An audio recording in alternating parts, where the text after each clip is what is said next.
Assalamualaikum warahmatullahi wabarakatuh. Waalaikumsalam warahmatullahi wabarakatuh. Dan juga ditemani ada pakar ekonomi pertanian Profesor Bustanul Arifin. Prof, selamat malam. Selamat malam, Mbak Fif, makasih. Oke, pertama kalau ada Pak Menteri saya harus tanya ke Pak Menteri dulu ya. Silakan. Yang punya hajat. Yang punya hajatnya. Pak Menteri, 2 tahun menjabat sebagai Menteri Pertanian dengan berbagai macam tantangannya. Gimana rasanya, Pak? Ya, lumayan. Lumayan apa? Lumayan capek, lumayan masih bersemangat dan lain-lain. Masih semangat. Masih semangat. Insya Allah. Sejauh ini kalau kita lihat target dari Presiden soal kedaulatan pangan, Pak. Kalau tidak salah, silakan ralat. 3 tahun pertama adalah swasembada pangan, 4-5 tahun adalah swasembada gula, dan kemudian baru swasembada sapi. Ya. Sejauh ini kan masih dalam proses swasembada pangan. Posisi kita Indonesia di mana sih, Pak? Jadi sekarang ini capaian ya, yang telah dicapai sebagaimana arahan Bapak Presiden. Pertama dari regulasi, kemudian infrastruktur, kemudian produksi, kemudian ekspor impor. Yang pertama regulasi. Ada salah satu regulasi yang selama ini menghambat untuk mencapai swasembada pangan. Salah satunya adalah semua sarana produksi seperti benih, pupuk, alsintan itu tender. Alhamdulillah kami mengharap Bapak Presiden minta arahan ini menjadi penunjukan langsung. Karena anggaran turun di Januari. Kalau tender mundur lagi waktunya. Bukan, setelah panen baru sarana produksi tiba di lapangan. Dan ini terjadi di seluruh Indonesia 70 tahun hal ini terjadi. Sekarang sudah kita rubah perpresnya dan sekarang penunjukan langsung. Kemudian yang kedua, infrastruktur. Tugas kami dan selalu kita dengar Bapak Presiden memberikan tugas kami menyelesaikan irigasi tersier 3 juta hektar 1 juta 1 tahun berturut-turut.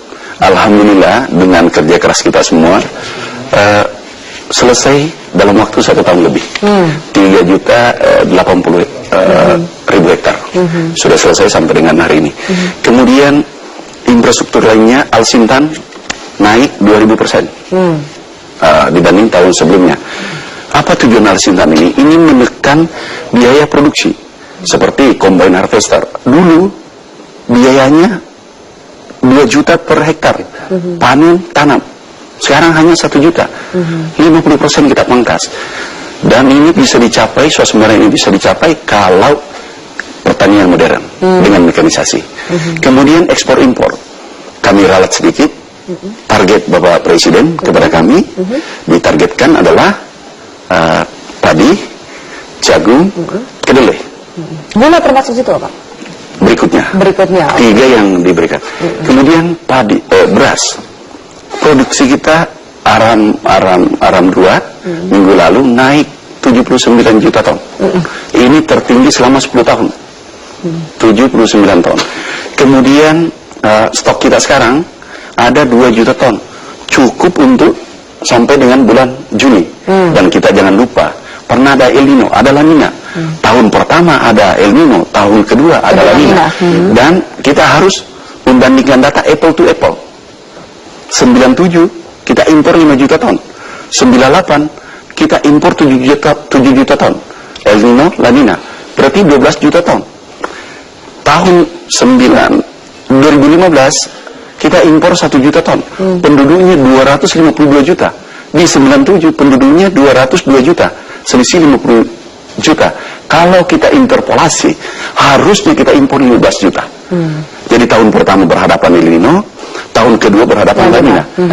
Kalau ini kita tidak ada upaya khusus, pasti impornya kurang lebih 15 juta ton untuk beras. Oke, itu baru pertanyaan ya Pak Menteri. Dan kami lanjutkan, jagung hari ini impornya turun 60%. Itu sangat ekstrim. Turun 60%. Kemudian bawang tidak impor lagi. Kita bahkan sudah ekspor. Malah harus bawang ekspor. Sudah ekspor. Kemudian jagung sudah turun, beras insya Allah tidak impor ini tahun karena stok kita cukup. Jadi itulah capaian 2 tahun. 2 tahun. Oke, itu capaian 2 tahun. Tapi kemudian juga bagaimana menjelaskan ke masyarakat, tapi kenapa masih terus impor? Bagaimana dengan kemudian masa depan kesejahteraan petani? Kita lanjutkan sesaat lagi. Saya itu juga ada Pak Firman dan Pak Bustanul, saya minta tanggapannya. Kita lanjutkan pemirsa saat. Atas responden itu 76,8% menyatakan petani-petani kepuasan terhadap hasil kerja Kementerian Pertanian. Dan itu masih juga dilihat dari lembaga-lembaga survei lainnya.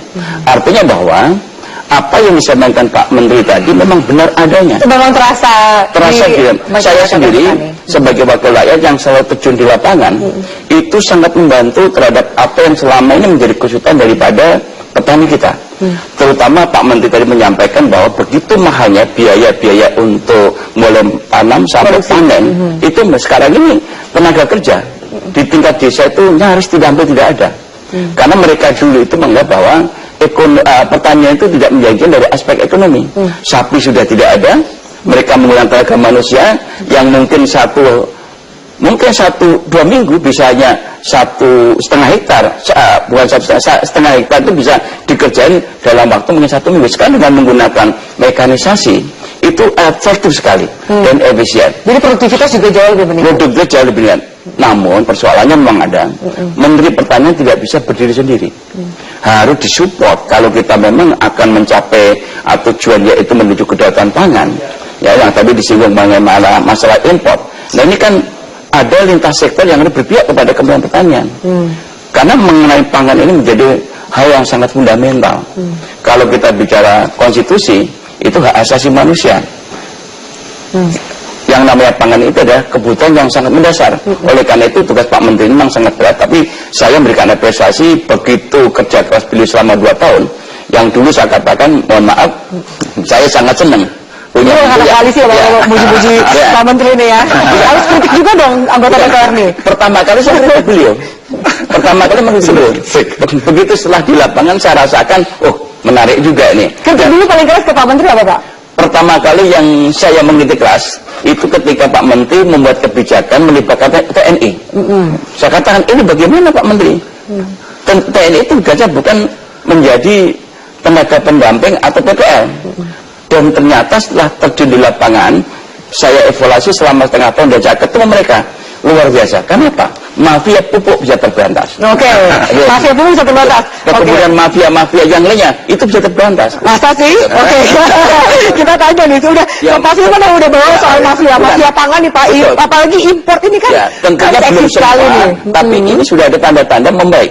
Jadi dirasakan oleh petani. Saya tanya kemudian tadi pakar ekonomi pertanian Prof. Busanul, apa benar memang ini kan kurang lebih senada nih, tapi memang soal mafia ini kan urusan ada uang besar di situ, ada proyek di situ, permainan politik juga ada di situ. Bagaimana Anda melihat? Apakah memang benar murni berhasil ditumpas atau signifikan ditumpas? Sebentar sebelum pada mafia ya. Saya udah bawanya mau ke mafia aja, nanti dulu ya. Senang kalau dua-duanya akur lah. Tapi saya tetap kritis.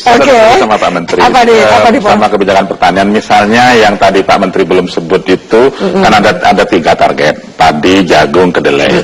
Kedelai agak sulit Pak, seriously. Jadi kedelai kita itu kalau boleh saya sampaikan, sistem produksinya sudah dirusak sejak zaman IMF masuk pertama kali. Jadi petani menjadi tidak bergairah. Kalau mau data hari ini masih di bawah 1 juta ton, sementara konsumsinya 12,5 juta ton. Jadi berat untuk kedelai berat. Jagung, padi oke lah, fine. Walaupun saya kadang berdebat terus dengan Pak Menteri dan stafnya dalam urusan estimasi data ya. Memang tugas akademisi harus meluruskan kalau memang ada metodologi estimasi yang memang tidak tepat. Ya, akan saya terus suarakan mengenai itu. Bagaimana kalibrasi, bagaimana itu saya akan terus menyuarakan hal itu. Detailnya pasti tidak bisa kita bahas di sini.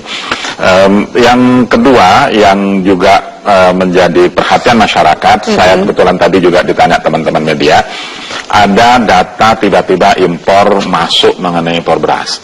Oke, itu kemungkinan beras premium atau mungkin juga beras medium ya.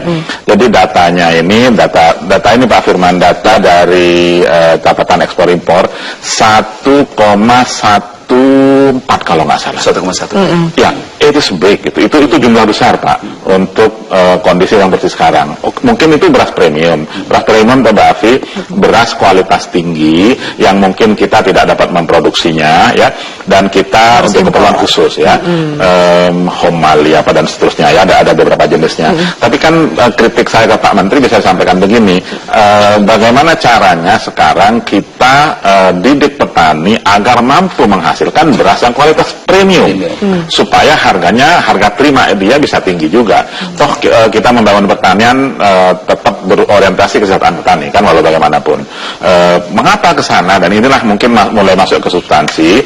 Jadi proses produksi kita itu post harvestnya atau pasca panennya tidak efisien. Sorry to say. Tidak efisien seperti apa, Prof? Tidak efisien itu kalau penggilingan tua-tua ya, kecil-kecil skalanya tidak efisien, sehingga yang diolah menjadi beras menjadi bukan hanya kualitasnya rendah. Apalagi musim sekarang Pak Menteri itu kita paham musim basah, sehingga beras itu dijemur juga tidak sempurna. Mungkin pengering Pak Menteri kayaknya yang perlu dialami kepada petani kita itu. Pengering karena apa? Kalau bagaimanapun kalau beras basah Mbak Anda giling pecah dia. Kalau pecah atau remuk tidak bisa tidak menunjang itu mungkin jangan-jangan karena itulah kita masih impor gitu ya. Tapi memang bukan target besar. Kalau yang medium kita impor itu bermasalah ya, karena memang akan mengganggu keseimbangan harga petani. Itu yang mau mafia sekarang. Pak, ngomongin sama mafia, saya harus tahan dulu. Kita bahas nanti di segmen berikutnya. Pak Menteri juga saya minta jawaban tanggapan dari kedua narasumber yang lain. Kita lanjutkan pemirsa sesaat lagi. Tetap bersama saya.